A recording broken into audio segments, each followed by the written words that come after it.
Hello everybody, welcome back to my YouTube channel. So guys, in this video I'm gonna be showing you how to fix call recording feature not working. So guys, let's get started without wasting your precious time.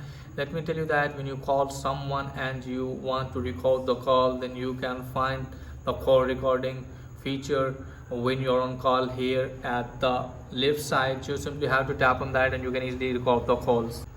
So guys, if you can't find this, just simply have to close this page.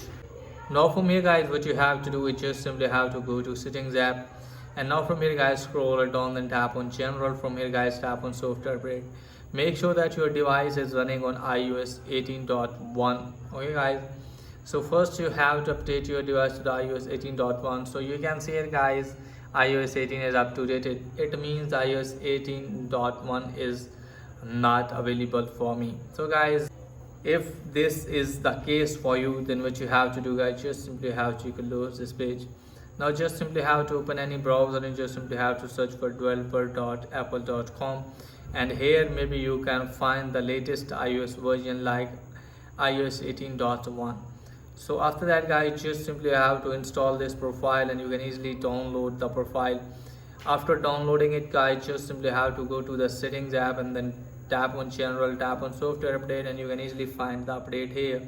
Just simply have to update your device. Okay guys, and after updating your device guys, you can easily enable call recording feature. So just simply have to go to the apps like this and just simply have to locate for the phone app, and from here guys, scroll it down, you can find here call recording. So still call recording is not available for me because my device is running on iOS 18.0. okay guys, so just simply have to update your device to the iOS 18.1, and after that guys, hopefully you can find the call recording feature and you can enable the call recording feature from here. So that's pretty much for today's video. If the video is helpful, please like and subscribe my channel. Thanks for watching.